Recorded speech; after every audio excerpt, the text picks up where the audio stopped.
Every night, no matter the weather, something walks down our street whistling softly. The tune is always the same, simple, cheerful, but undeniably eerie when it echoes through the empty night. You can only hear it if you're in the living room or the kitchen as it passes by. I don't know why it only sounds there, but that's just how it is. And it always starts at exactly 3:03 a.m., like clockwork. The sound starts faint, somewhere near the beginning of the lane, just past the Carson place. Our house is towards the middle of the street, so the whistling floats past before fading away in the direction of the cul-de-sac at the far end. It's consistent, reliable in its strange nightly occurrence. When I was younger, my sister Nola and I would sneak into the kitchen some nights to listen. The quiet of the house made it feel like we were part of some secret ritual, but our parents didn't like it. We'd catch hell if they found us out there lurking by the window, but they were never too harsh on us, mostly because we followed the one big rule: don't try to look at whatever was whistling. My neighborhood is a funny place, but I love it. I've lived here since I was 6, and everything about it feels like home. The houses are small but neat, with tidy yards and lots of places to play. There are plenty of other kids my age around here, and we've grown up together, playing foursquare in the cul-de-sac, or hiding from porch to porch when the summers got too hot. I turned 13 in October, and even at my age I can tell there's something special about this place. There's an undercurrent of something almost magical, though none of us kids could ever put our finger on it. You'd feel it more than see it. It was the way the leaves would fall just so in the autumn, how the flowers bloomed bright and early every spring, or how the breeze carried a certain stillness at night. It was like the entire street was holding its breath. There are only 2 strange things about my neighborhood, really: the whistling and the good luck. The whistling never really bothered me much. Like I said, I couldn't even hear it from my bedroom. I'd only notice it if I was near the kitchen or sitting in the living room late at night. But Mom and Dad, they don't like talking about it. They get uncomfortable when I ask questions, so after a while I stopped. Dad especially hates bringing it up. He's a calm guy, tall, with a steady presence. He doesn't scare easy, and he never raises his voice. He moved to the US when he was a kid. His family's from the islands. He never says which ones exactly, but he calls them the islands like they were a world all their own. The only time I ever see him nervous is when someone mentions the Whistler.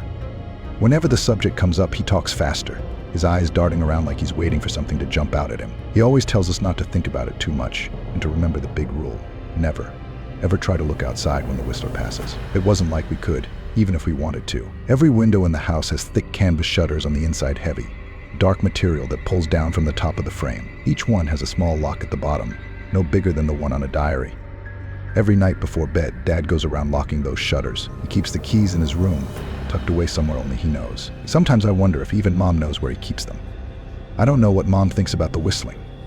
She doesn't talk about it much either, but I've seen her in the living room at 3:03 before, sitting on the big red couch and just listening. I used to peek out of my room, just enough to catch her silhouette, staring straight ahead in the dark. She never moved. I never knew why she did it. Maybe it was her own way of making sense of the strange things in our neighborhood. The whistling is always the same. A happy, bouncy tune. Da-da-da-da-dum. Da-da-da-da-dum. It's strange how something so cheerful can feel so wrong when it slices through the silence of the night. Now, remember how I said there are 2 strange things about my neighborhood? Well, besides the night whistler, there's the luck. The good luck, to be specific. I know it sounds crazy, but everyone around here is just lucky. Not lottery ticket lucky, but small, consistent strokes of fortune that keep life on the street feeling charmed. People win radio contests, get unexpected raises, find ancient artifacts buried in their backyards. It's little things, but it adds up. And it's more than just luck. There's never any crime here, and everyone's gardens bloom like something out of a magazine. The weather's perfect. The seasons always seem just right, and we never have any serious problems. A million little blessings, my mom calls it, and I believe her. The blessings are real. Too many good things have happened here for it to be coincidence. The main reason we moved here, though, wasn't for the luck. It was for my sister Nola. She was born sick. Something with her lungs. She was tiny, even compared to other babies, and she couldn't breathe on her own. For the first few months of her life, she had to stay in the hospital. We couldn't bring her home. We could only visit. The doctors didn't know if she'd ever get better, but then, as soon as we moved to this neighborhood, things changed. She started to improve.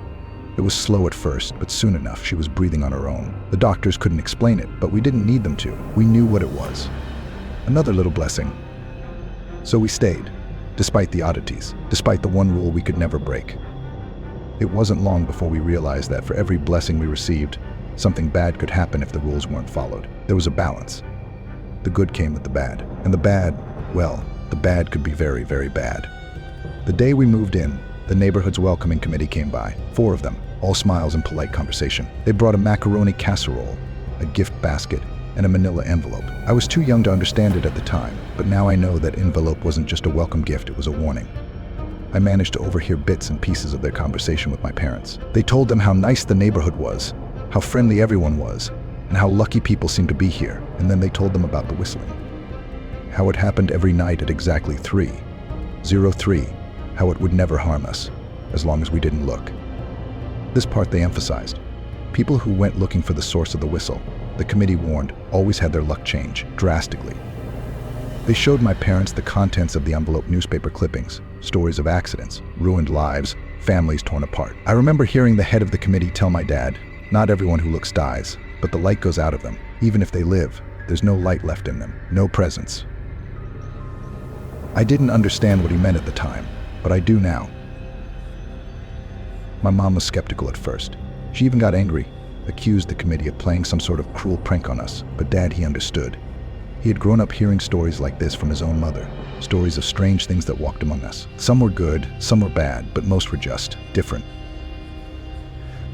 That night, Dad went out to the hardware store, bought the canvas blinds, the latches and the locks, and installed them on every window in the house. That first night in our new home, I crept out of bed at 3 a.m., curious about this strange new place we lived in. I found Dad sitting on the living room couch, holding baby Nola in his arms. He saw me and put a finger to his lips, motioning for me to sit beside him. We waited together, and sure enough, at exactly 3:03, the whistling began. Da-da-da-dum. Da-da-da-dum. It was cheerful, just like the committee had said, but I could feel the weight of it, the wrongness in that simple tune. It wasn't something meant for us to hear. And when it stopped, Dad looked at me, his face serious. "Never look, son," he said. "Never." And so we never looked. And in return, we enjoyed our blessings. Nola grew strong, clever, and full of life. I got good grades, made friends, and life was good. Dad even joined the welcoming committee. We didn't get new neighbors often, but when we did, he and the committee would bring the same casserole, the same gift basket, and the same manila folder. I always knew if the new family took them seriously by the look on Dad's face when he came back. If they didn't, well, we'd have new neighbors again soon enough. That was just how things went. Things were calm for a long time. Nola and I got used to our routine. We'd sometimes stay up late enough to hear the whistling, but it became part of the background noise of our lives. As long as we followed the rules, everything was fine. Then Holden and his family moved in next door. Holden was 12, a year younger than me, but he was braver than I ever was at that age, or maybe just reckless. He was friendly enough, and we started hanging out almost as soon as he moved in. His parents were nice too, and they took Dad's warnings seriously. They locked their windows, kept the shutters drawn tight. Everything seemed fine. That was until the night Holden stayed over. It was a Friday night, and Holden's parents had gone out of town for the weekend. My parents offered to let him stay with us, and everything was normal at first. We played video games, watched a movie, and eventually, Nola went to bed. Holden and I stayed up, talking in the dark of the living room. That's when he brought it up. "Do you know who whistles at night?" he asked, his voice casual but his eyes intense. I froze. I didn't know what to say. "We don't talk about it," I finally muttered. "But you've heard it, right?" he pressed. "It happens every night." "Yeah," but I started, but Holden interrupted me.